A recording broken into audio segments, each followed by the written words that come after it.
That's it.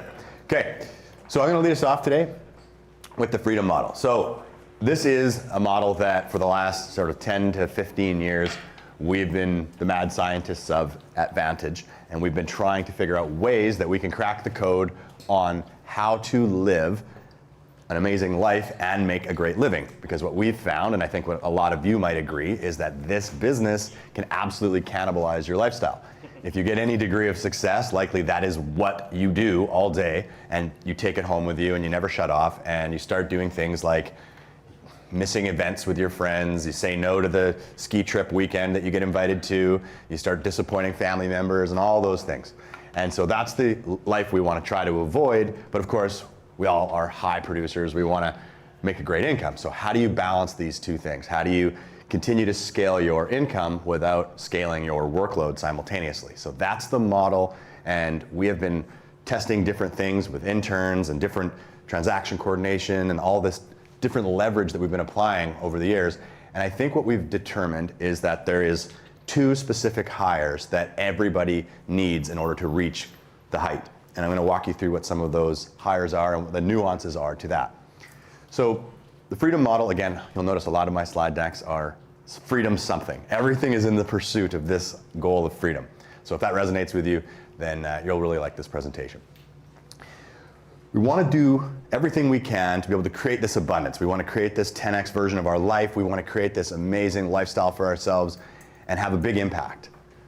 But we want to also focus on what matters. We want to be able to hang out with our family. We want to be able to take trips. We want to be able to endear our loved ones, right? And hang out with our friends. So that's what this whole freedom model is about. It's about how do we continue to serve our customers at the highest level? How do we continue to grow our business, but have our actual input diminish over time so that we're highly leveraged? So we're going to walk through all the different types of leverage and the ways that you can apply that to your business.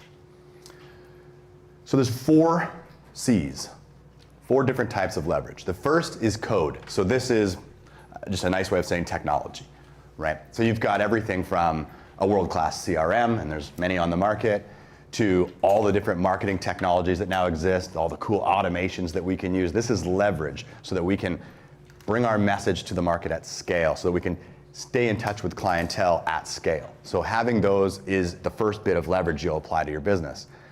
We're going to watch Rob demo an AI shortly after, and this could be the next piece of leverage for a lot of us in how we can keep in contact and nurture leads, essentially doing the work of an ISA or doing the work of a junior associate for us in the background 24/7, never taking a break. Once we've got all the code implemented, because that's the first big lift in terms of getting leverage in your business, we want to switch gears and we want to start leveraging content. So a lot of yesterday was about kind of getting you out of your comfort zone, getting you to finally take and make the commitment to making great content. This is how you build your authority.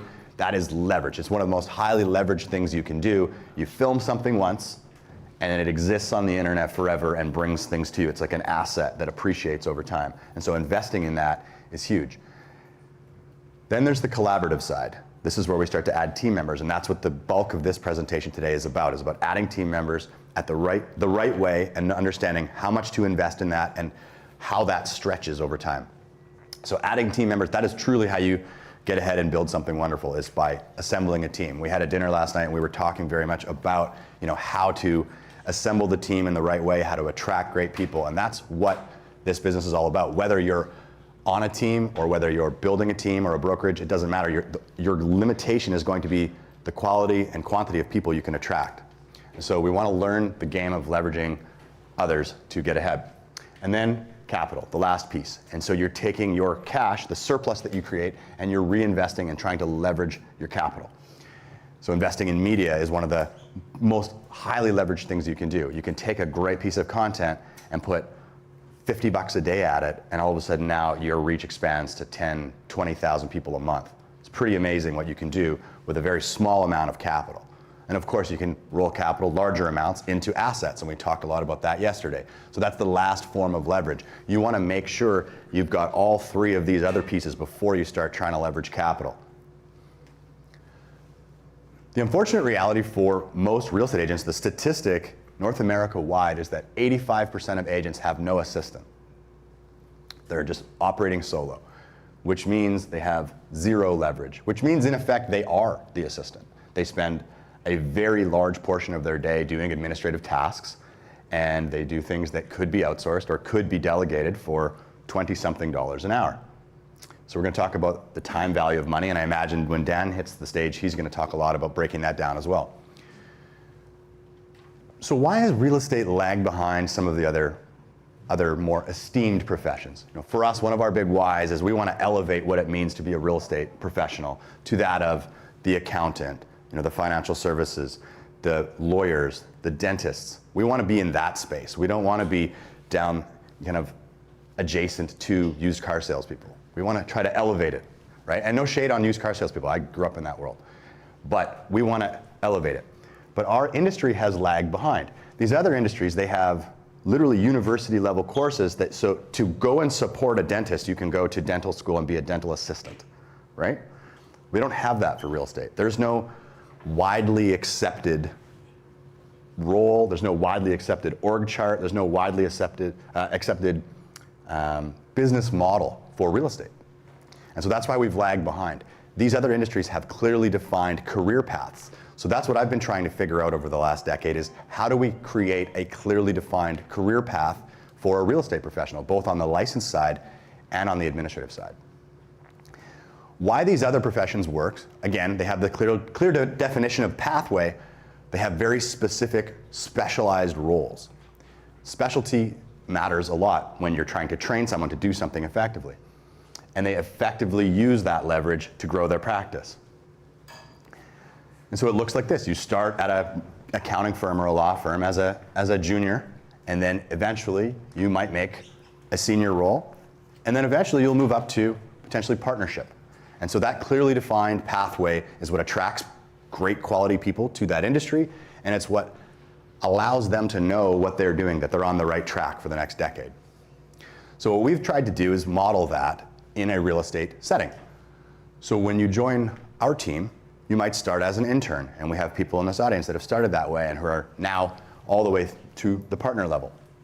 So when you started as an intern, what are you doing? You are likely going to be doing a lot of deliveries. You're going to be putting on lockboxes, sold signs, running and grabbing keys, setting up open houses, a lot of the stuff that's low lift but gives you context about the business and really leverages our agents on the other side. So an intern, you start, okay, understanding the business, you're hearing the lingo, you're in and around it, and you're doing the stuff that would be, somewhat cumbersome for a busy agent to do. Great. Eventually, as you get licensed, so that would be an unlicensed role, while you're taking your licensing. Once you're licensed, you can start being a showing assistant. Now we would bolt you onto a real estate agent's business, and you could potentially be shared amongst a number of agents. And now you're doing showings. So you're going around with buyers and you're learning the buyer process, you're learning how to speak the language, you're learning you're generating some influence, and you're starting to build your chops as a real estate agent. Then after about a year and a half, you've got enough context, you've been party to 50 to 100 transactions at this point. For all intents and purposes, you have almost a decade of experience when you compare that to what the average agent does. The average agent sells about 7 or 8 homes a year. So someone through an internship program will absolutely have touched at a minimum 75 transactions in our world. So they've got 10 years of context at this point by the time they become an associate.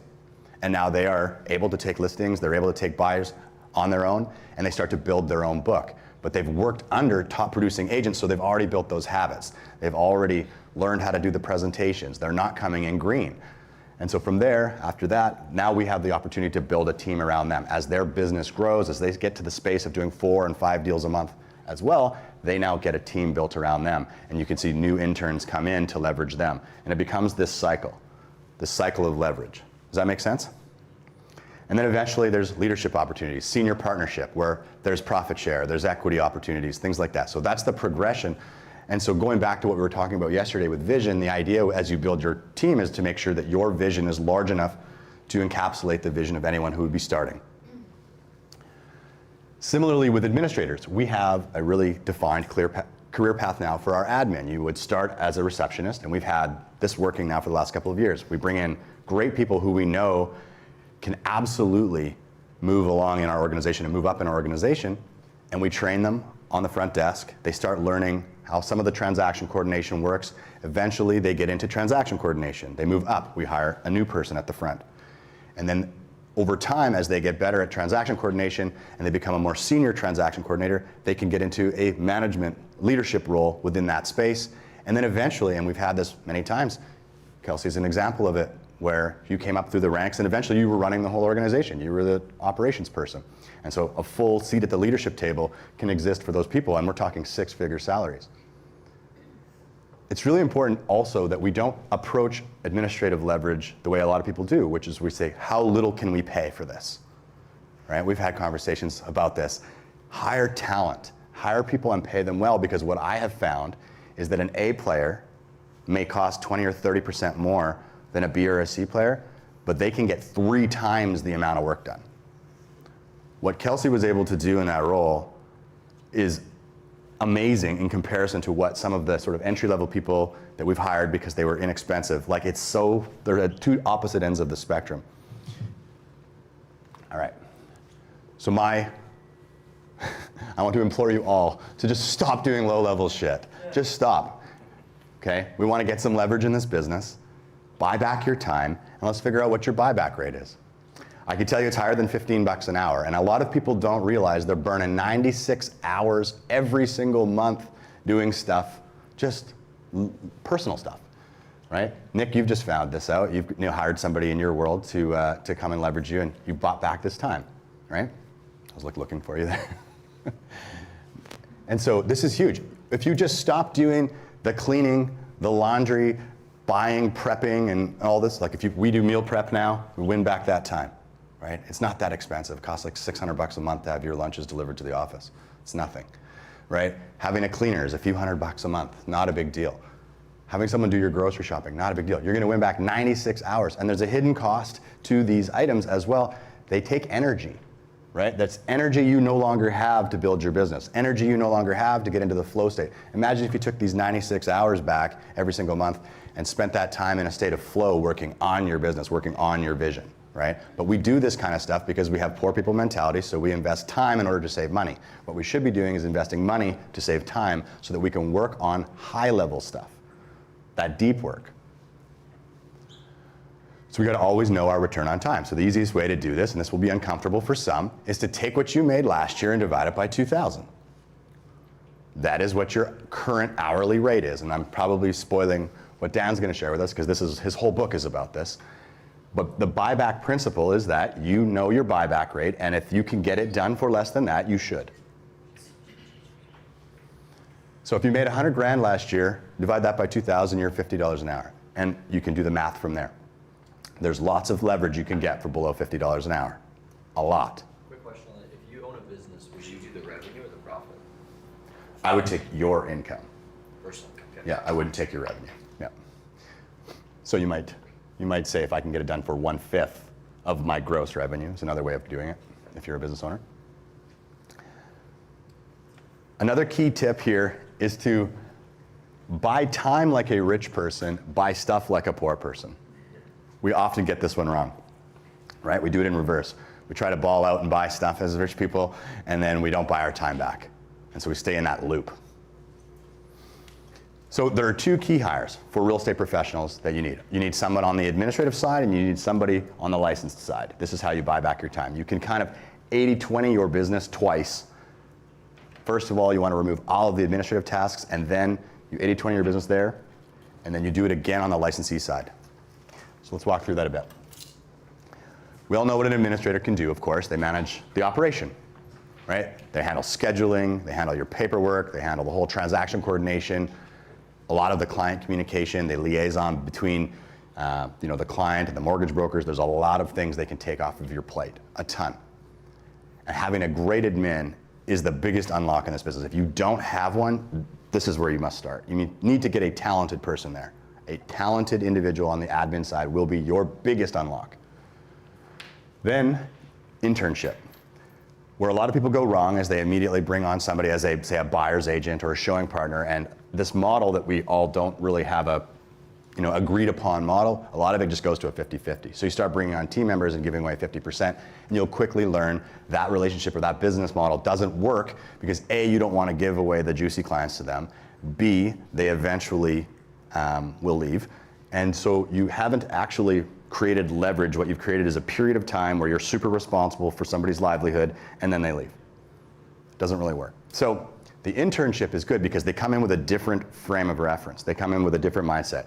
They're not showing up to take half of your business. They're showing up to earn a little while they learn a lot. Okay? They're coming to get business experience. They're coming to get context. They're coming to learn from the best. And then it is the stated intent for them to become an agent afterwards, but not an agent on their own or out into the world, an agent on your team, right?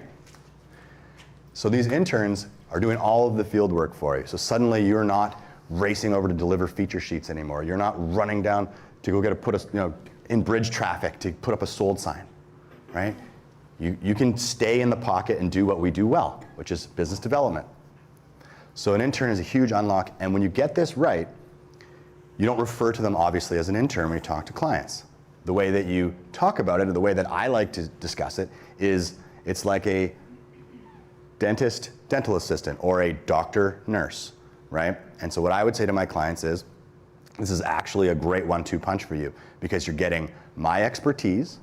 So I'll be there to chart the course, help you guys figure out the direction we want to go, get you clarity, and then it will be facilitated by this person who, by the way, is way better at facilitation than me. So you're actually lucky, and you're getting their availability because they work for my top clients like yourself. And then I will be here as the expert. If I have to come back in and perform surgery, I will. And if I have to come back in and negotiate, I will be coming back in to negotiate and solve problems. But everything else is done in this 10-80-10 space. And that's another thing Dan will probably talk about. The first 10%, the iterative process, helping people get started. 80% is done by somebody else. And then the last 10%, we come back in and finish the nail, the integration piece. Actually, you know what? Let's chat for this a second. I want to hear it from your words, Kelsey, and if you can remember, and this is years ago, but when you were working on our team, you and I sold a lot of real estate together. Is there a mic for her? Sweet. So Kelsey, before she was a flow ninja, before she was the operations ninja of our operation, she was a real estate agent. She was leveraging me at that time. I was trying to exit production. I was trying to really scale back the amount of time I was spending with clients. I wanted to work on this business. And so Kelsey was the first person I had where we really got that rocket fuel of this doctor-nurse relationship. And it worked really well. We sold over 60 homes a year for a couple of years. You were making great money, getting great experience. I was still making great money because in relation to the roughly $800 or $900 or maybe $1 million of commission I was generating with my little book, I was still keeping the lion's share of it, and she was making a great income and learning a ton. So why do you think that worked so well? Because we had a good groove going for a couple years.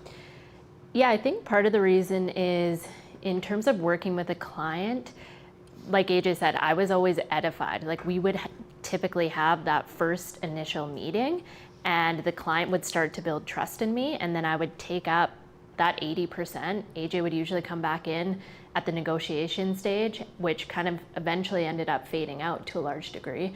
But the client always had a lot of trust in me. And I think that if I think about talking to someone and who that hire would be, I was very interested in growth. So that paired with AJ giving me a lot of freedom and kind of just throwing me in there with the systems, the processes that were in place, but then saying, okay, here it is, like, go figure it out. It gave me that ability to challenge me, to actually want to figure it out and to show up in that way, to have clients trust me and get the deal done. Totally. And you were a very resourceful person, so all I really had to do was tell you what the desired outcome was, and you knew how to get it. Yeah, I was laughing because I was thinking about this. It was actually the first time that I was licensed and stepped into a deal. AJ was getting on a plane, he was going to Spain, and he called me and he's like, all right, we're halfway through this negotiation, we're so close. I think we're about like 10 to 15K apart representing the buyer. He's like, I need you to bridge this gap. I need you to get this deal closed, and you also need to include all the air conditioners. The seller was caught up on these air conditioner units, and I was like, what? I've never even talked to a client before. And so it was a huge moment of growth for me, but I was like, okay, this is the outcome. This is what I need to do, what I need to achieve. I need to make it happen. And so it ended up happening. And that client was someone that we continued to work with and did many deals with, eventually started actually working with Vantage. So it's this like beautiful full circle moment. Well, it's cool, right? So I knew she had the playbook, I knew she had the chops to do it, and it just gave her the outcome, and it was sink or swim. Just let her do it. Was that the right or wrong way to lead her? I don't know. Clearly it worked. She stepped up. The right people will step up in those moments, right? Awesome. Thank you. I'd love to chat actually and just kind of hear your and Amy's story, because you guys sold a ton of real estate together, and before she went off, she started off as your intern. Before you go past that though, the edification component there was really important. I don't know if it landed for sure on everybody, but that's super important. Yeah. There's an ego component to talking about your assistant. If you communicate assistant, it's lesser than. Yep. You really need to make them feel like the person they'll be working with is equal to and adjacent to. Yeah. So that edification process is what will allow the person you're putting them with to not try and call you or to not listen to them and ignore emails. It's super crucial that that client doesn't feel like they're being passed off. Yeah. Yeah, we refer to them as our partner, for starters, so always partner language. And definitely edify and say, and I would always be the first to throw myself under the bus and say, listen, I know where I'm strong and I know where I'm weak.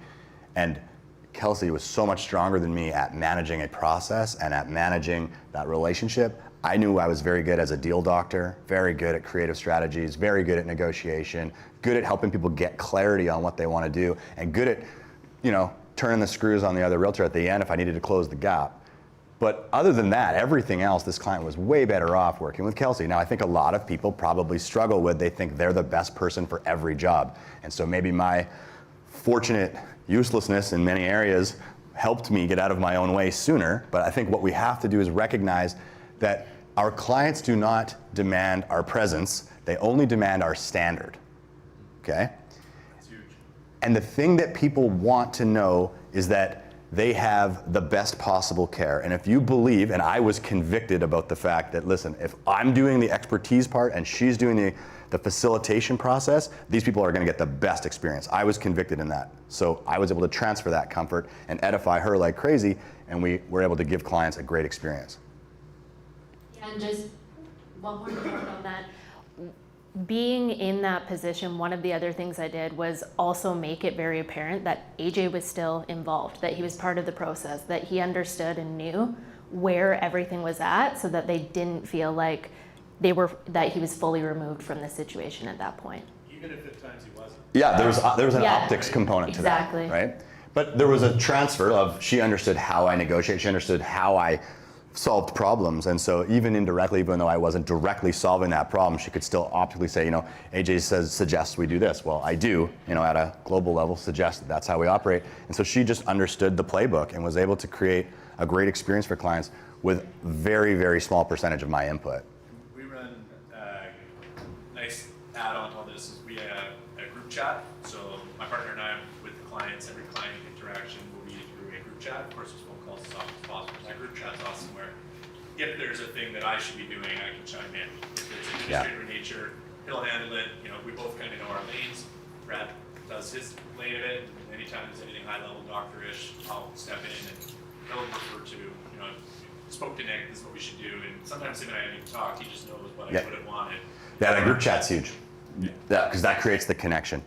And Brad, in your case, can be the one, he knows he's responsible to reply. He knows that he owns the experience, but as you see things like, oh, I'm gonna jump in here, and you're gonna say something just to, make sure your expertise is coming through. Awesome, that's really good. Can we get a mic over to Amanda and Amy's side? I know I'm just putting you guys on the spot right now, but you are one of the best examples of the, very productive agent. Amanda was, top gun at our firm, doing well over 60 transactions, and she had Amy, who was brand new in the business, working with her. Now Amy's a rock star on the team, but at the time, this was the 1-2 punch that worked really, really well, and I'm sure Amanda wished it would have gone on for another year or two. But, forever and ever. yeah. Sure. It was just the most amazing collaboration. Like they called us the tackle team, if you will, Yeah. But Amy Hackle, Amanda Tackle team. It's good. I never heard that. But right off the bat, you have to be the right personalities that connect, and your goals are in line. And right from the get-go, we were working side by side in the car together. I'd be driving to the showing, she'd be booking the showings. Just this amazing simultaneous work ethic where you're Yeah. killing like three birds with one stone in half the time. Yeah. And Yeah, there's a synergistic effect too when you get in sync for sure. That's awesome. Amy, from your perspective, what was that like for you? I mean, talk about the learning experience. It was like baptism by fire, I imagine, especially with Amanda. Oh yeah, so I got my license at age 20, and as you all know, when you write the exam and they send you on your own, you're like, what now? So I was quite nervous getting into the industry, but getting partnered up with Amanda gave me the confidence and the knowledge to go out on my own, and expanded my learning by 10 times. So I'm so grateful for the opportunity, and it's insane how well it worked for us, and I was able to make you that much more productive while you made me a little rock star on the side. So amazing process, and totally works well for those younger people trying to get in that are hungry but don't know exactly where to start. Awesome, love it. there's just something to be said about what we're able to accomplish together that I could have never done on my own. I went from doing like 25 to 30 transactions on my own to close to 60. Yeah. So doubled it and in half the time and still had a good work-life balance. Awesome, love it. Yeah, and these two handsome hockey boys down back there are the next gen. So Brad's already at showing partner. Cam's just coming up on the internship side right now, getting licensed. So you got the next gen always coming. Do you guys want to just talk about what it's like real quick, kind of in the space right now? Like you came in with no real estate context whatsoever, and now you're like handling Nick's clients. Yeah, so I moved here from Edmonton, and I know no one in the space, so I went to college here, and actually DM'd AJ on Instagram, just looking to get into the space, and he gave me the opportunity to start doing a little bit of work for him, and then one road led to another, and then I fell under Nick. And I It was a fall. Poor bastard. Yeah, and where I am today, I mean, my confidence is it's growing. I wouldn't be able to get where I am today without Nick. So yeah, it was a great opportunity, and the internship, it's definitely the route for sure. Awesome. And like, literally, we are our own worst enemy. Where sometimes you think, oh, I need to do it. I know my clients don't finish and say, oh, I love that experience with you. But literally every time he goes with a buyer, they go, man, Brad's a young stud. He's killing it. You've got a great one on your hands. Like every time. So I don't need to be there. They're having a better experience like we did with Kelsey. The Yep. work that I add value. Brad is more prepared, more engaged than I ever could. The kid's a gun. So I'm very grateful to have him as a partner, and Yeah. my clients do benefit from the 1-2 punch. Well said. Yeah, so obviously the order of things is to get all of the stuff that you're doing administratively off your plate. Once you've cleared that hurdle, you have a great administrator who's leveraging you. The next thing is you got to look at what you're doing as a licensee and recognize that most of that stuff also could be done by someone else, probably better than you would do it, because the reality is once you get busy, if we're honest, we start dropping some balls. We start letting some stuff go. So you can hold a much higher standard with an employee than you would even hold yourself. And I think that was something that worked really well with Kelsey. I trained her as if it was me on my best day. When the reality of it is, because of everything I had going on, my best service days were well behind me. But I still knew how to do it at a high level, so I transferred that to her, and she upheld that standard, which I was not upholding that same standard anymore when I was pre-Kelsey. But I knew what the right standard, I knew what I wanted to do. So with the two of us together, I was actually able to give clients the experience they deserved. So once you get that, yes, sir. Go ahead. How do you set the expectation in the intern up front? How long is that term? Yep. How do you measure that? And then how do they go to the next step? I want to just break that down. Yeah. So when they start, we try to set the expectations that it's a 2-year run. We want to try to give them 100 transactions worth of context. Now, sometimes, and the way we explain it is it's kind of like a slingshot, right? You'll have gone through real estate school with some people and they're off on their own, and you might have like FOMO because they're making the big checks, even though they're very few and far between. But when someone gets a $15,000 check and your checks are like $500-600, it's tough not to have that sense of comparison. So we explain it like a slingshot. We're gonna pull you back, and there's a bit of tension at the end where you're like, okay, let me go. And then when we do, they fly past all the people that they would have been at real estate school with, because they have 10 years of context. They've learned the habits from top people. And so we set that expectation in the beginning. We let them know there's gonna be a bit of tension towards the end. Like Mike, you can attest to that. Towards the end, when you were underneath Darcy, you were like, okay, I got this, let's go, let me go. You were like a racehorse in the gates, right? 100%. Yeah. So, but now look at you, right? You flew right past all the people that you would have went to real estate school with. Yeah, there's no way I'd be in it now. If I started off on my own, there's no way I'd still be. Correct. So the expectations are really important. And so you let them know, you say, hey, the pay is shit at the beginning. The upside for you is the education. It's not the pay. You're not coming here to get rich right now during an internship. And that's why calling it an internship, people have the right frame of reference or the right mindset around it. You call it a showing partner initially, like, oh, great, we're partners, great. I'll take half the check, right? It's slightly different. So an internship is the right entry point because that's what it is. You don't know anything and I'm gonna have to spend a lot of time teaching you and this is an internship. That's a piece of it too, though, is they actually have to get the education component. If you're just ditching and offloading stuff you don't want to do without communicating the value Yeah. and the context, then they're missing that part. So You have to transfer your standard. Yeah. That's They actually have to get better. You transfer the standard, and hopefully you only have to do it once. So the nice thing that I experienced, because I had two really great people helping me in a row, Kelsey trained Cassandra. I didn't have to train Cassandra. Kelsey told Cassandra in advance where my weak spots were, what she could expect, the low information diet I was gonna put her on for the next 2 years. Kelsey set those expectations. And Cassandra did amazing. So ideally, you transfer that one time, and then that person will train the replacement. Cool? Which makes them becoming their own not a problem, which is the fear that they inevitably go and implement the process again. So Yeah. the training of the next person. So to fully answer the question, there's different ways to skin the cat. A small base just to make sure that they know that they can make rent, and a small percentage of, whether it's 5, 10, depending on the size of your deals, the average transaction is going to be $500-600, right? And so they're incentivized to be part of the deals. If you're doing 5 or 6 deals a month, where most people are when they bring this in, then they're going to make a few grand a month of commission. They're going to make a couple grand a month in base. And like I said, they're not getting rich, but they're getting rich with experience. And that is the point. And so in that time, the other thing you're helping them do is develop their SOI or COI, however you want to call it. And so they're getting their book of business going. We're teaching them how to put those people in the CRM, how to start warming them up to the idea that we're in real estate, proof of production, we just listed, we just sold. So their people start to see them as a productive member of the real estate game, and eventually their deals will start to roll in. And so they get to see what they would have done had they started on their own anyway, because they're also going to be building their book, right? And they get a higher split on those as well.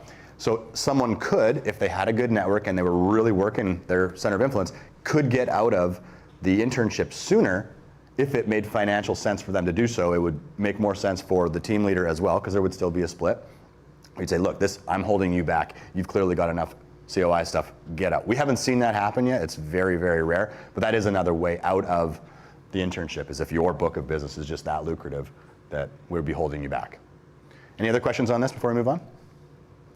And then 2 years later, you'll move them into a team member. Yep. Yeah, fully fledged team member. 5 minutes left, got it.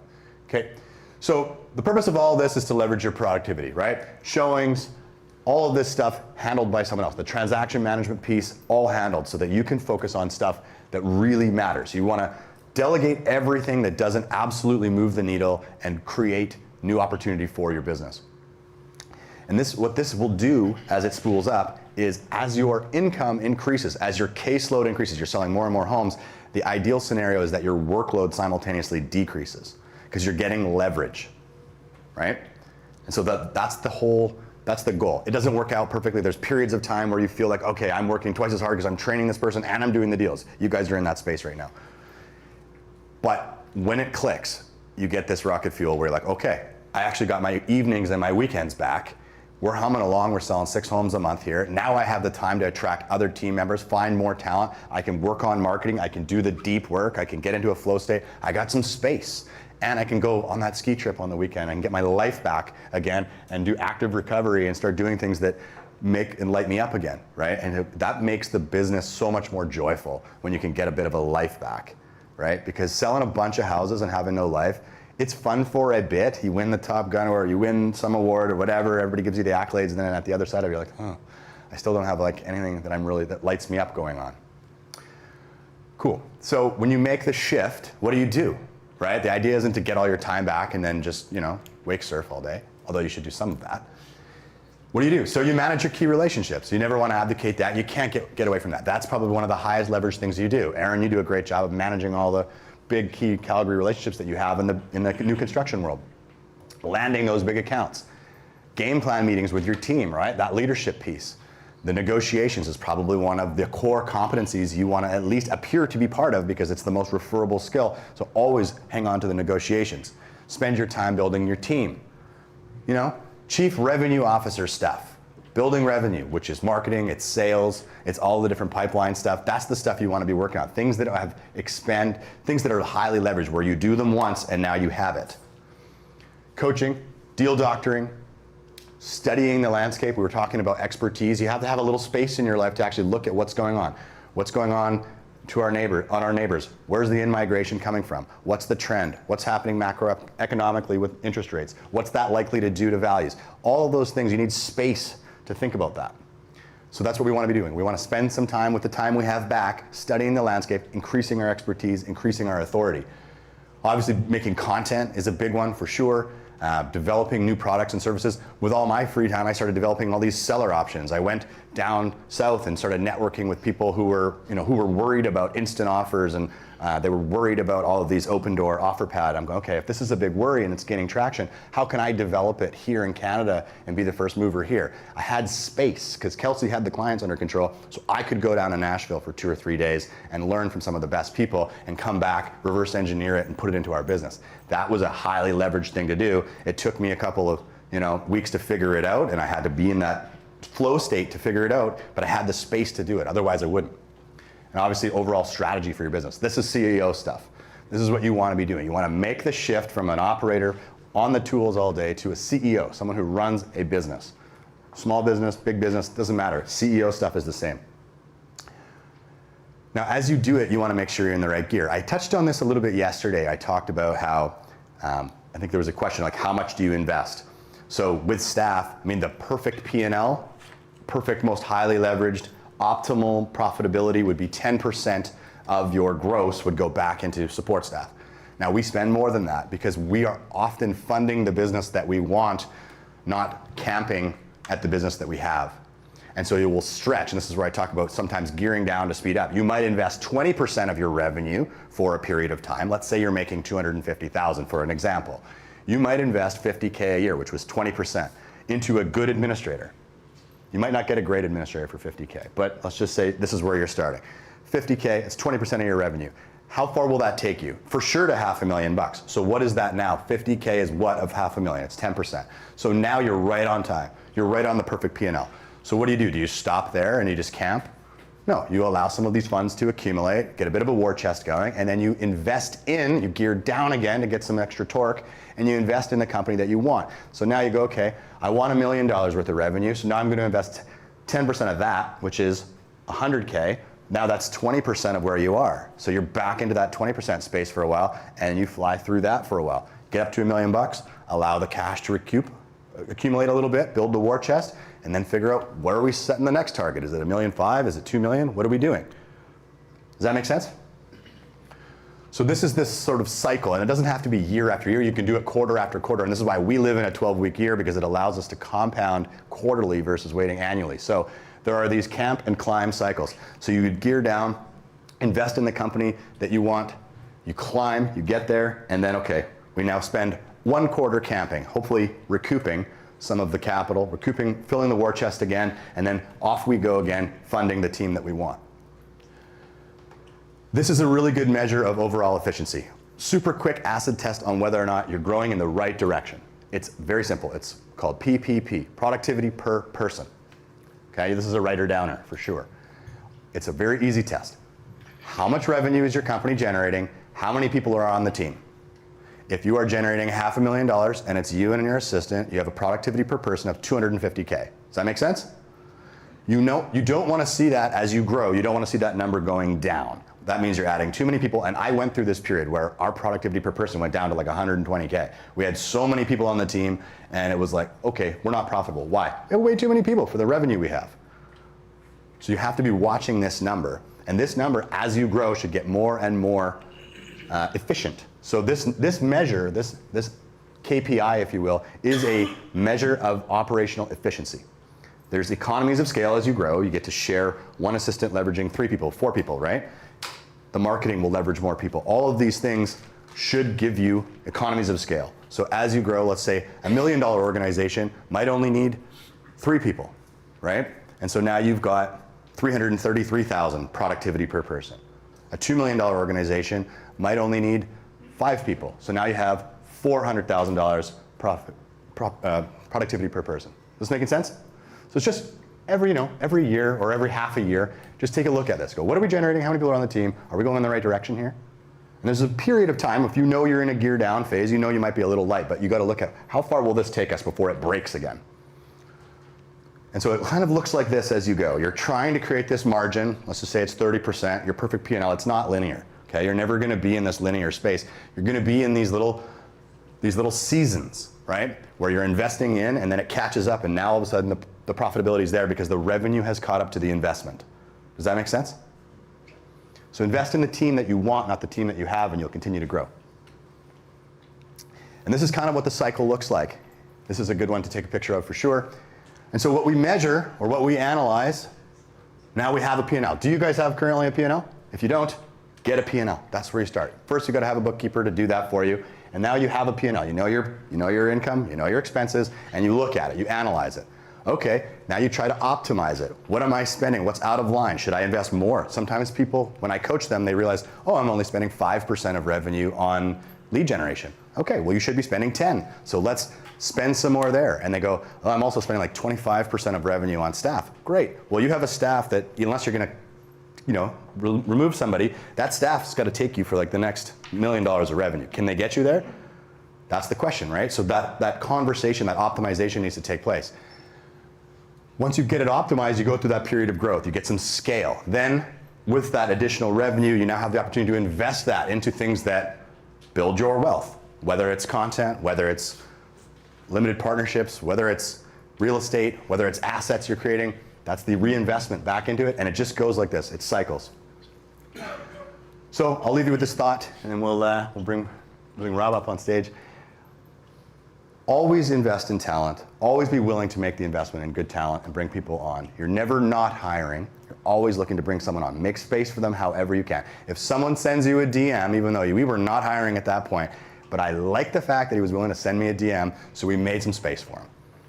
It's all about pulling your future towards you. And the only way to do that is by investing in the team or investing in the business that you want, not the one that you currently have. That's it. Thanks, guys.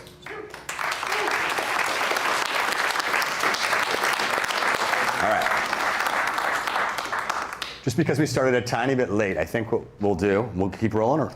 Yeah, we're going to keep rolling. Rob's session's going to be relatively short, probably half hour, right? So you guys all good to not be on your phones for like another half hour? Cool. I'm very excited to bring up Rob. He is my partner at Navigator Multimedia, and he and I have been playing around in the space of AI, trying to get some leverage. We have 3 amazingly talented, licensed inside sales agents, but they can only call and have about 20 to 25 conversations a day if they're on. They're limited in terms of what they can do as just red blood human beings. There's only so much energy we have to talk to people. The cool thing about AI is it doesn't ever run out of gas. It can call 2,000 people a second. So it's a pretty cool opportunity. There's a pretty interesting window of time where there's a first mover's advantage for the people that get on board with this. It's not perfect by any stretch of the imagination, but it's getting there very quickly. And so I'm excited to bring Rob up because he's going to walk us through a demo. Rob was our chief technology officer for a long time at Vantage West, and then the opportunity, he became a business broker, and then the opportunity came up because of one of his clients was selling their digital marketing agency, and we went into partnership with this a couple of years ago. And since then, we have pivoted slightly to really just serving real estate agents and helping them grow their business and buy back their time by using the best marketing technology and the best new thing. And the best new thing I can see right now is AI, so I'm proud to welcome Mr. Rob Raybould to the stage.